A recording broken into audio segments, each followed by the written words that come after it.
Il faudrait que justement les élus révolutionnaires, les élus communistes et révolutionnaires dans les municipalités puissent organiser aussi les travailleurs sur leur lieu de travail, qui puissent comment dire, appeler à des grèves, qui puissent les soutenir dans les grèves, etc.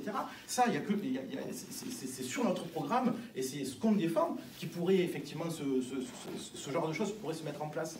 Et c'est quand même ça en fait qu'on essaie un petit peu aussi de développer, c'est-à-dire qu'à la fois il y a la campagne électorale effectivement où on défend des idées, mais nous on aimerait bien aussi les appliquer nos idées. Et, et nous, ce sur quoi on compte, c'est sur la mobilisation des travailleurs. Là, aujourd'hui, les travailleurs ils se sont battus par rapport aux retraites et compagnie. Comment oui, mais il faudrait élargir tous ces mouvements-là, y compris au sein de toutes les instances dites démocratiques, et qu'on puisse aussi s'en servir pour organiser les travailleurs, aller les voir, discuter dans les... Regardez, là, c'est quand même scandaleux, là, ce qui se passe avec le Chrome 6. C'est un sous-traitant, donc c'est un gros sous-traitant de l'aéronautique. Alors moi, je suis bien passé pour savoir...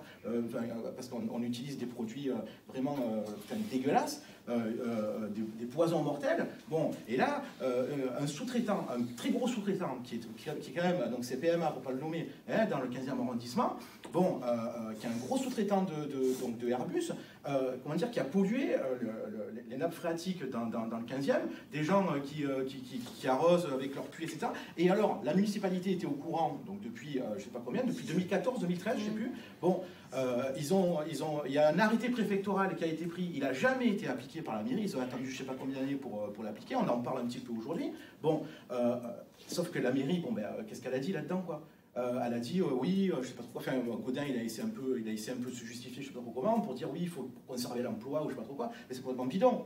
PMA, ils s'enrichissent sur à la fois le dos des travailleurs de la boîte, ils s'enrichissent aussi donc via nous, les fabricants d'hélicoptères. Mais d'autre part, nous, si on avait été dans ce genre dans la municipalité, dans le 15e, etc., on aurait pu justement, parce qu'on le savait, on aurait pu aussi dénoncer ça, à se servir de la municipalité aussi pour le dénoncer, pour organiser, pour aller voir les travailleurs de PMA, etc., etc. Vous voyez, enfin, je veux dire, il faut qu'à un moment donné, enfin, les militants, voilà, enfin, ouvriers, etc., ils puissent aussi se servir de ces instances-là, à la fois pour dénoncer les choses, mais à la fois aussi pour organiser les travailleurs.